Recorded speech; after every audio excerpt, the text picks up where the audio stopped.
first one is Professor Tae Kun on my left-hand side. Come on, a big hand. We also have Dr. Zaki Arzmi on my right. A big hand. Now I'd like to introduce to you, if he or she is around, Dr. Chow Ting Soo. Will you please join us on the stage? She's on the way. All right. Now, and finally, our moderator, Cik Kartini Salma, Coordinator, Asia Pacific Network of Sex Workers. A big hand. Firstly, I would like to give you some awareness on the different terms that we use in the academic world. You see, a lot of the reporters have actually wrongly called our Makyas in Malaysia. They are not transvestite, they're actually transsexuals. You see, there's a difference between all these three words. Transvestite are actually people who want to cross-dress, not necessarily that they want to go for the operation to change to another gender. Okay?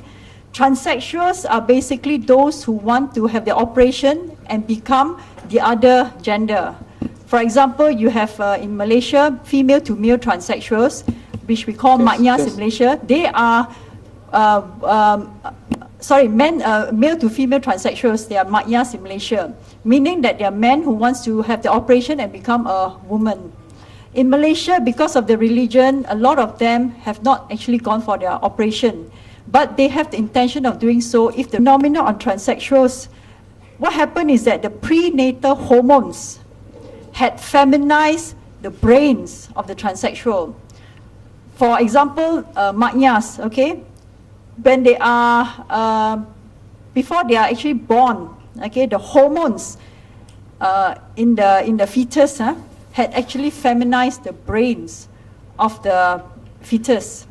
So even though they are born as boys, okay, but their thinking is that they are girl. Okay, this is one research that is quoted in G-Herd. The latest one that I found in the internet is this by this Frank Krivja. May not be the latest now, actually it's 2000, but this is what I found on the internet. And the whole group of these researchers, they found that there's male to female transsexuals have female neuron numbers in the limbic nucleus.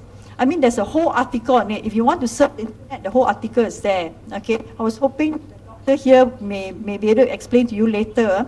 So basically, I would say that, the transsexualism is not just a social phenomenon like a lot of people think. We have to start, accepting this fact that it's a biological phenomenon. You cannot keep on saying it's social. Nothing has been proven that it's a social phenomenon. Now, the Malaysian term for male to female transsexual is Makya. Now, in Islam, Muslim Makyas in Islam permits only kunza or hermaphrodites or intersex to undergo sex change operation. What this means is that when they have a baby who has two sex organs, male and female sex organ, these are hermaphrodite or intersex, then in Islam they allow them to have the sex change operation. But if let's say the organ look exactly like a male, and then this person when they grow up want to be have the operation and become female, it's not allowed in Islam, in Malaysia anyway. Okay, in other parts, in other Muslim countries, some other Muslim countries, they actually allow sex change operation. Now, before the 1983, what happened is that transsexuals in Malaysia or Makyas in Malaysia are actually allowed to have their sex change operation. Okay, in fact, sex change operation can even be done in Malaysia itself.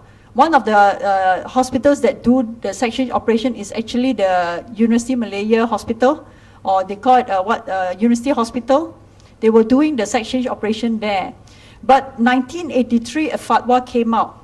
Okay, this fatwa came out that banned all forms of cross-dressing, injecting hormones, sex change, etc., and so on, and it became illegal for Muslim Makyas. Okay, after the 1983 fatwa came out, the life of Makyas in Malaysia actually became worse. Before then, they were actually quite happy, being Makyas, allowed to be Makyas, and in fact, some of them actually even had the sex change, got married, adopted children, and I know one of them even became a grandmother because her adopted children gave birth, and then she became a grandmother, happily married. Okay, but after 1983, everything changed for them. Okay, they became like a non-entity in the country.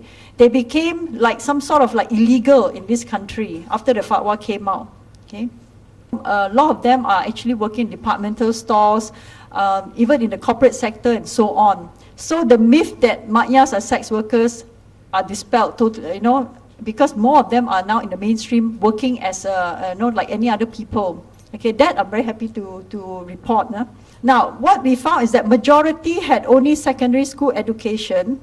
Less than 5% had attended institutes of higher learning. This is from the study, the 2000 study. I'm giving you a very general report on the data.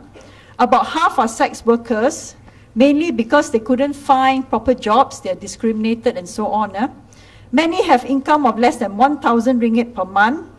About 30% live below or around the poverty line 500. Poverty line 500 is actually very generous. In Semenanjung, Malaysia, poverty line is actually 430. Okay. They realize that they are different when they are quite young. In fact, some of them realize they are young about when they're 5-6 years old. They already know they are very different. They think of themselves as girls when small. They have sisters as well as brothers as role models. That's why when you say that they only have female as role models, that's wrong. Okay, most of our respondents, we have 507 respondents that study. Most of them actually have male and female role models. Okay, next please. Now most of them play with female toys, and usually they play with girls. Okay, this is from the data. They like to wear female clothes and cross-dress when they're young. Having a body shape and breasts like women are very important to them. Okay, many of them take hormones, however, unfortunately, usually without proper medical supervision. Okay, basically, some of them say that when they see a medical doctor, there's no proper medical doctor who can actually advise them. Okay, because there's no specialization at that time. And also, basically, because they also feel shy to go and see a doctor. They have been discriminated before by nurses and so on. They say that they go to the clinic or whatever, the nurses start to giggle and talk behind the back, and they feel very uncomfortable. Now, they give themselves female names. They call it nama glamour, separate toilets for them. They hate their penis and would like to have the sex change operation if their religion permitted them to do so. Okay? They are attracted to men when they are young. They are not attracted to women. They see themselves as women in their dreams and sexual fantasies, and their partners as men. They do not derive erotic pleasure from their penis. Many of them hope to get married one day and have their own family, but unfortunately, because of our laws, it's next to impossible for them at the moment. A large number of them are sex workers, and they have difficulty securing decent jobs because they're discriminated, and also because of their low education. Their housemates are both Makyas and non-Makyas. They usually have problems renting or buying houses.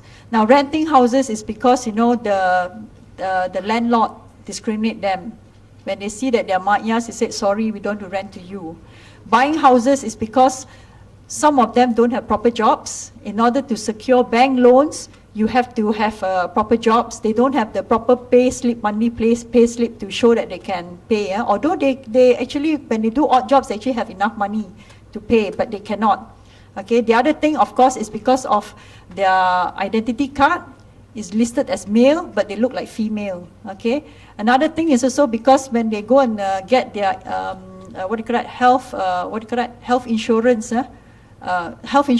Getting health insurance is also another problem, okay? Because they look like female, okay? But the IC is male, okay? And then another problem is those who have actually had their sex change operation. The IC is still male, but they have female organs, okay? So they cannot get health insurance. They go and get bank loans. So they say, but you look like a woman, and your sex organ is woman, but you are male in your IC. This is for those who have already had their sex change operation. They are at risk of being caught by the police and Islamic Authority for indecent behavior and cross-dressing. Okay.